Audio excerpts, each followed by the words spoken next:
global and hugely important geopolitically. Talking about a substitute for fossil fuels, a shift to hydrogen economy would be extremely beneficial. The advantages of using hydrogen as an additional carrier is that no greenhouse gases or other particulates are produced.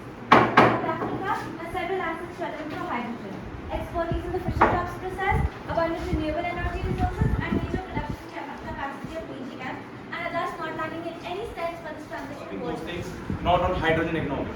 So how can you assure us that the government will put their full focus on hydrogen economy? South Africa believes the world needs to work hand in hand. We'd like other countries, other more developed.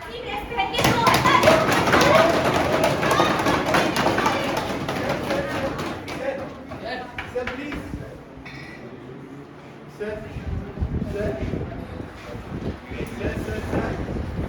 Sir, speaker. दो आपके लिए, दो बाकी लोगों के लिए। Sit कर लो यार। हाँ, मुझे एक कलर से शिफ्ट कर लेंगे।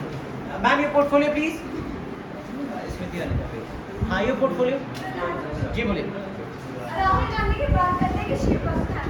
सर, जब आप जर्मनी में गए थे तो आपने खुद कहा था कि जो मंदिरों में हिंदू जाते हैं वो हमारी भारतीय जो लड़कियां हैं उनके लिए वो खतरा है।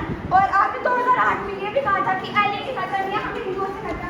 सर, अगर वो हिंदू का विरोध करते हैं सर, आप बात कर रहे हैं फैंसी ड्रेस की। मैं आपको बता दूं, आप खुद जिस स्टेट में जाते हो वहाँ की ट्रेडिशनल ड्रेस पहनते हैं। पंजाब में जाते हैं, आप कभी नहीं पहनते, बंदी उठाकर पहनते हैं। सर, अमित शाह की बात करते हैं। अमित शाह के ऊपर 3 मर्डर केस लगे थे। कहाँ गए वो मर्डर केस? सारे विक्टिम्स को मार दिया। सर, मैं एक चीज बोलना चाहूंगा, अब बाबरी मस्जिद का केस भूल जाते हैं, बार बार याद कराना पड़ता है कि वो आपके ही लोग थे, आपके ही लोग थे जिन्होंने बाबरी मस्जिद तोड़वाई थी। आप बात करते हैं सेक्युलरिज्म में कि माइनॉरिटी में मुस्लिम्स ही आते हैं। क्या कश्मीरी पंडित्स माइनॉरिटी में नहीं आते? क्या माइनॉरिटी में नहीं है? आर्टिकल 14 को कोट करते हैं ना, तो 1985 में शाह बानो की जो जजमेंट आई थी उसको आपने क्यों रिवर्स करा? हम लोग बिल लेके आए हैं। सर, हमारे राज के अंदर जो ट्रिपल तलाक था वो अबॉलिश हुआ और आप बोलते कि हम रिलीजन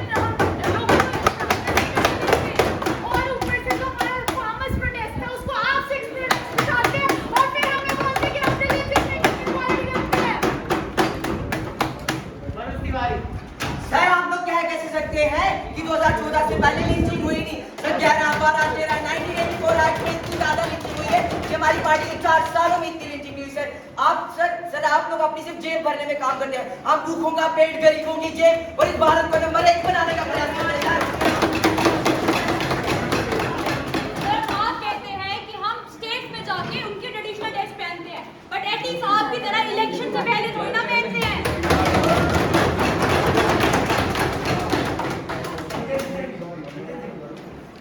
आप कह रहे हैं कि हमको मुस्लिम और हिंदू में सब पे एक से ध्यान देना चाहिए। जो आपकी फेवरेट मुस्लिम कंट्री अफगानिस्तान में कम्युनल राइट्स में हिंदू भाई बहन मर रहे हैं, उसमें आपको नहीं दिक्कत?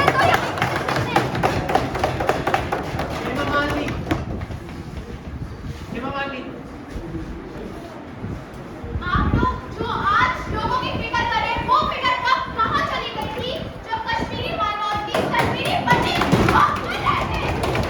कहाँ गई थी आपकी फिक्र? बात करते हैं सेक्युलरिज्म की। मोहम्मद मोइत्रा ने अपने इंटरव्यू में ये चीज कही है, I accept goddess Kali as a goddess who consumes alcohol and a flesh eating goddess। कहाँ गया है सेक्युलरिज्म तब?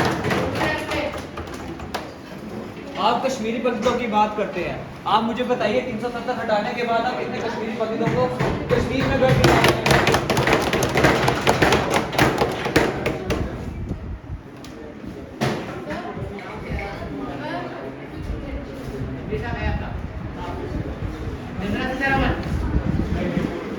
बात करते हैं सेक्युलरिज्म की, इक्वल राइट्स की। जब सर आदमी मॉब कंट्रोल करने के लिए लाठी चार्ज करे तो सेक्युलरिज्म इन डेंजर। जब सर वहाँ के मिलिटेंट हमारे लाखों कश्मीरी पंडित मारते तो सेक्युलरिज्म इन लाठी चार्ज इन डेंजर से आज। Thank you. Meenakshi Lekhi sir, ये बार-बार बोल रहे हैं सेक्युलरिज्म सेक्युलरिज्म सेक्युलरिज्म। बताइए आपके राहुल गांधी जी जहाँ कभी जाते हैं उन्होंने कभी किसी और धर्म की ड्रेस पहनी है? बस मुसलमानों को प्रमोट कर देते हैं। कभी हिंदुओं के ऊपर ध्यान दिया? खुद अपने इंडिविजुअल होते हैं।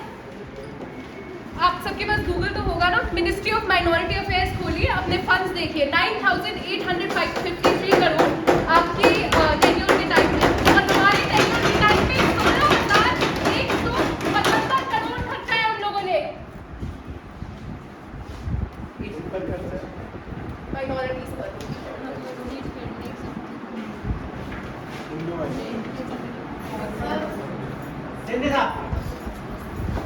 सऊदी यूनिवर्सिटी जो बात करते हैं हिंदुओं को मारने की, उनके खुद फाउंडर ऑफ सऊदी यूनिवर्सिटी के चैप्टर नंबर 13 पेज नंबर 768 पे ये लिखा है कि उनकी 13वीं पीढ़ी मतलब दादा के दादा खुद हिंदू थे।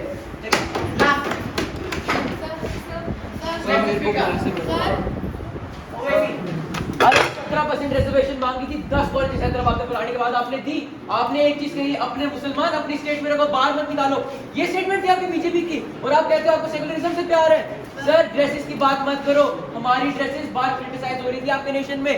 योगी जी कह रहे थे 100 मुस्लिम लड़कियां उठाए गए, ये हेट स्पीच नहीं है तो क्या है ये? आप सर आप बोलते हैं हर रिलीजन इक्वल है, पर आप ये नहीं जानते कि जो डोनेशन टेंपल्स की है वो गवर्नमेंट के पास जाती है, और जो मुस्लिम टेंपल्स सिख की है वो उनसे ही यूज की जाती है, और किसी से यूज नहीं उनसे ही यूज की जाती है, उनके पैसे के लिए यूज की जाती है।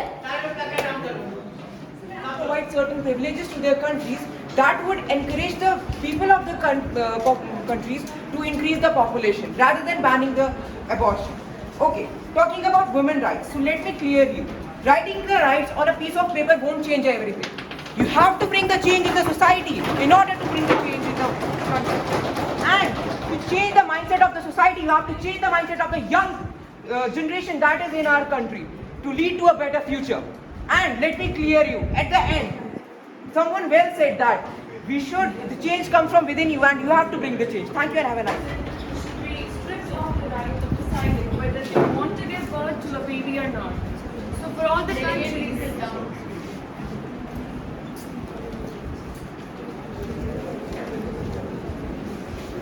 Delegate of Estonia.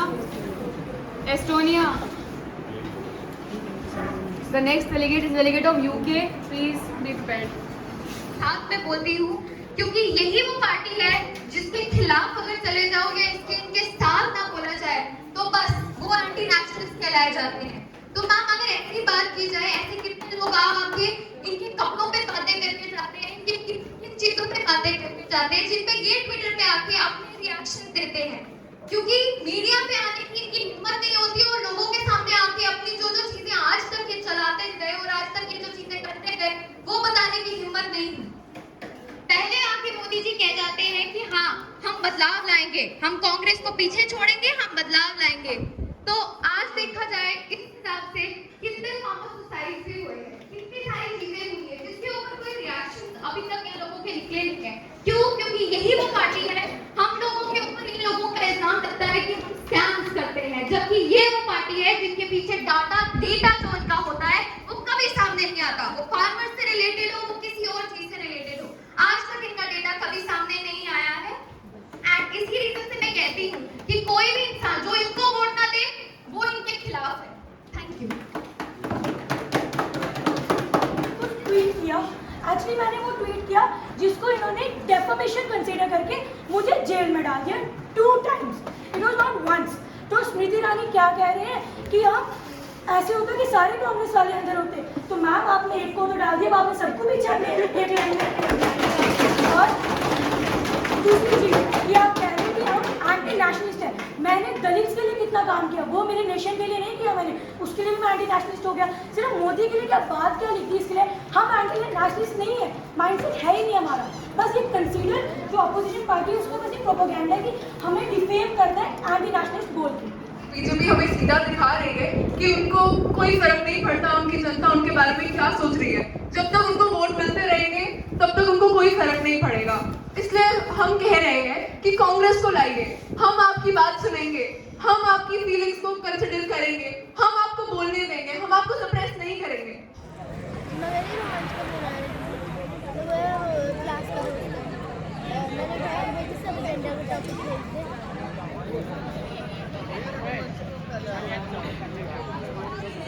इस साल रही है। बुलेट ट्रेन कहाँ गई? हमारे टाइम में भी कोविड था। अरे रुको ना, रुको अरे बहुत 4 सेकंड हमारे सुनो आप। इधर एक करके होगा ये हमारे देश का युवा आपकी तरफ से मांग रहा है रोजगार।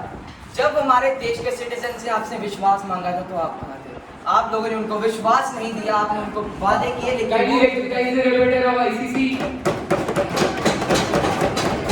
अरे तुम विश्वास की बात करते हो, तुम्हारे ऊपर हम क्या विश्वास करें?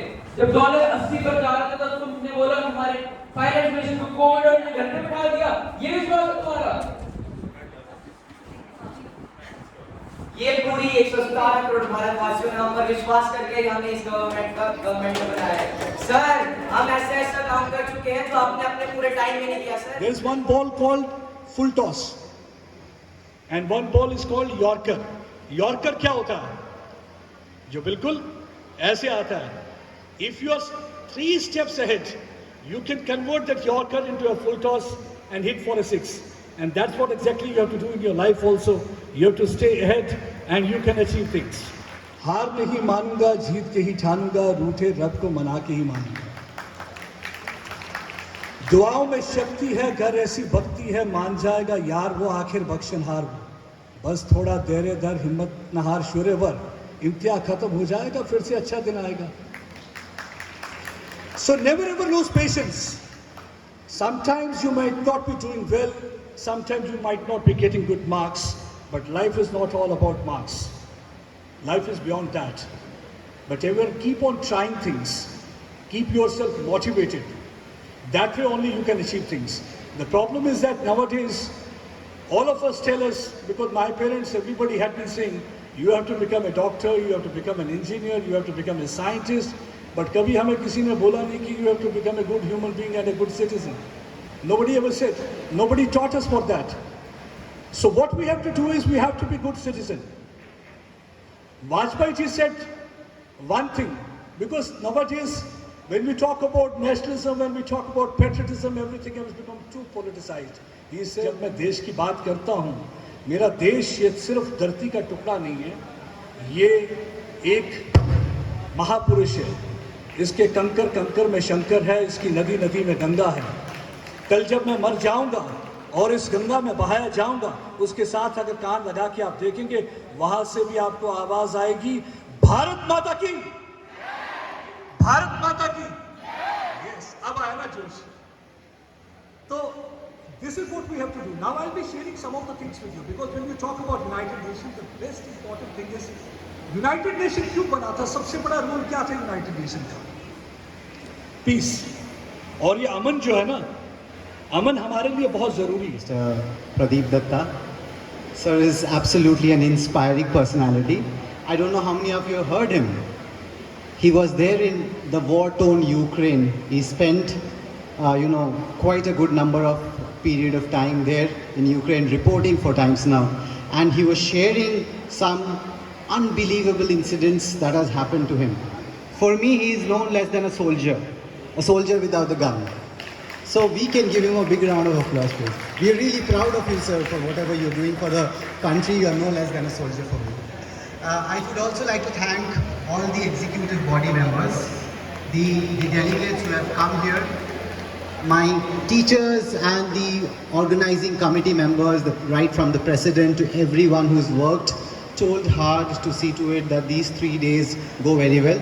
I would also like to thank all the principals of all the schools who have sent their delegates to our school to participate in the GDMUN season 2. And last but not the least, I am sure that we are going to again meet in the next year when we'll have GDMUN season 3. Thank you so much and have a wonderful day. Thank you once again. Thank you very much, Ruchika ma'am, for being the backbone of the IP members. Thank you very much, my fellow EB members, because you are the only reason I'm here. Thank you very much, Shreya, and thank you very much, Gaurav, for having me here. And at last, thank you very much, each and every one of you, because you make this event the event that it really is. बाकी इन सब ने इतनी बड़ी बड़ी बातें कर दी हैं, बड़ी बड़ी बातें, as in these people are great personalities. इन्होंने सब बोल दिया है, तो मैं खुद को इतना बड़ा समझता नहीं हूँ कि मैं कुछ बोलूँ. रुद्राक्ष Sharma, Arya Arora. My name is Arjun Mahajan. I was serving as the chairperson of WTO. Our agenda was the depletion of fossil fuels and regard to the shift with hydrogen economy. World Trade Organization. Delegates, who are we? Whom do we work for? Why do we work? The committee was full of first-timers, and I'm happy and proud to say that our committee was a success, and that all of that because of the delegates itself.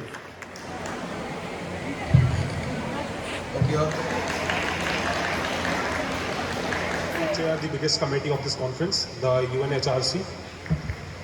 And when you are having 55 delegates in one committee, there are always some issues. You say that the productivity of the committee is not as much as you expect. But to my surprise, the committee was filled with so much talent that we basically had 2 resolutions. We had 3 moderated caucuses in which we had more than 30 speakers. I can say each and every single delegate of my committee performed their best. And no matter what the result will be, I am proud of each and every single one of you. It has been an absolute honor vice chairing the UNHRC. I would like to express my thanks to the Secretariat and the school, which has been my alma mater for almost 10 years, and I really appreciate the opportunity. And it was an amazing experience chairing the UNHRC. We had so much talent. We had little kids who were so filled with enthusiasm, and it was a great experience.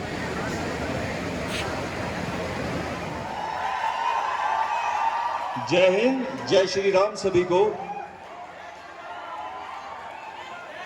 Lok Sabha का speaker होने के नाते मैं GD Goenka की तमाम facility का और खासकर प्रेरणा मैम का शुक्रिया अदा करना चाहूँगा, जिनके इनविटेशन पे आज मैं यहाँ मौजूद हूँ। मैं ज़्यादा लंबी बात नहीं करूँगा, सिर्फ कुछ समय लूँगा आपका। खासकर जो मेरी लोकसभा कमेटी है उनके लिए कहना चाहता हूँ कि जो आप लोग हैं, आप काफ़ी स्पेशल लोग हैं, क्योंकि दुनिया में 2 किस्म के लोग होते हैं। एक वो लोग होते हैं जो सिर्फ होते हैं, और एक आपके जैसे लोग हैं जिनके होने से कुछ फर्क पड़ता है, कुछ चेंज आता है। तो मैं आपसे उम्मीद करता हूं कि आने वाले फ्यूचर में जिस तरीके से आप अपना इंटेलेक्ट इस वक्त शो कर रहे हैं, जो आपकी डिबेट्स, डिस्कशंस हैं, जो आपकी नॉलेज है, वो हमारे इंडिया के लिए, जम्मू प्रोविंस के लिए, जम्मू कश्मीर के लिए कुछ ना कुछ बदलाव लाएगी, कुछ ना कुछ चेंज करेगी। मैं चाहता हूँ हमारे आज के चीफ गेस्ट, जिनको शायद खबर ना हो कि डायरेक्टली या इनडायरेक्टली इन्होंने मुझे कितना इन्फ्लुएंस किया है, मैं इनको याद दिला दूँ कि टीम जम्मू के जितने भी इवेंट्स हैं उनमें मैं भी आपके साथ होता हूँ, और एंटी ड्रग्स के खिलाफ जितना भी आपने काम किया, आपकी बातें सुनकर, आपकी पर्सनैलिटी से कहीं ना कहीं मैं इन्फ्लुएंस हूँ, और आज सबके सामने आज इस तरह से खड़ा हूँ। बहुत बहुत शुक्रिया सर। जय हिंद, जय Shri Ram. Good evening, respected chief guest, Adani Pradeep Datta ji, respected principal sir, and ladies and gentlemen. First of all, I would like to congratulate the whole executive board of GD MUN 2022 for a successful event. इस school में मैंने अपनी ज़िंदगी के सबसे हसीन पल बिताए हैं। Most beautiful years of my life I have spent in this school. And being passed out from this school में एक बात यहाँ पे, क्योंकि most of the students जो हैं they are still in school, में कहना चाहूँगा कि आप सब सोच रहे होंगे कि हम कब कितना जल्दी बड़े होएं और कॉलेज में जाएं। लेकिन मैंने जितनी लाइफ एक्सपीरियंस की है, मैं आज यहाँ पे इस मंच से कहना चाहता हूँ कि ज़िंदगी के सबसे हसीन पल स्कूल के होते हैं, और स्कूल के इन कॉरिडोर्स के जितने हसीन पल मेरे रहे हैं, मुझे नहीं लगता इससे बेहतरीन पल मैं कभी बिता पाऊँगा। Being the part of first ever delegation of GD Goenka, representing GD Goenka in MUNs, and being a part of second GD MUN, it's indeed an honor and privilege to be here. और जैसे हमारे आज के मुख्य अतिथि, हमारे chief guest कह रहे थे कि though we are competing here, though today we must be competing, you all must be competing amongst yourself, but real world is waiting outside. जो दुनिया बाहर इंतजार कर रही है, जो हमारा उद्देश्य बाहर जब हम इस MUN लाइफ से निकलें, some of you amongst here must be willing to become, representing India in Indian foreign services. becoming tomorrow's leaders, change makers, politicians. तो जब आप यहाँ से बाहर निकलें तो हमारा उद्देश्य जीवन में क्या हो, हम किन चीज़ों के साथ ये निर्णय लें, वो सब उस पर निर्भर करेगा जो आज हम इस एम्यून में सीख रहे हैं. When I moved out of school, I remember मैं एक इंसिडेंट आपके साथ शेयर करना चाहूँगा that since being an activist and into activism life, when I moved out of school, I got a call from our chief guest Pradeep Datta ji one day, and he told me that will you like to represent your area, because at that point of time there were some terror incidents happening in my hometown. So would you like to represent your area in a national debate on Times Now? So me being a debater, first of all I got surprised कि national level की debate होगी तो how would I represent there? But the way Pradeep Datta ji encouraged me as an individual and supported me, I would like to thank him today on this platform, that myself being a victim of terrorism and my family, my region being a victim of terrorism, he gave that voice to us to represent our voice on national media.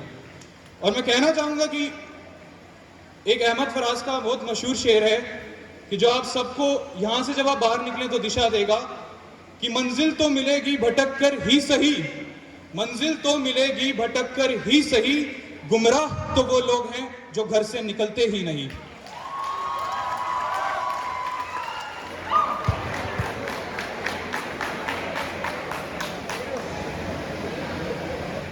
With respect to most pressing issues of our time, you have formulated policies keeping in respect to the foreign policy of your government. Hence, we have outdone ourselves. You all have outdone yourself, delegates. I'll keep it crisp and short. Without further ado, let's jump to the most awaited part of all. और जोर से! Come on! Let's go! Okay, so मैं ज़्यादा नहीं बोलूँगा. I have just a few things to say. So it has been a journey, a 3-day long journey, a journey filled with debates and deliberations, a journey filled with negotiations where Israel and Palestine joined their hands against USA. A journey where the co-chair had to relentlessly shout at the committee to maintain decorum.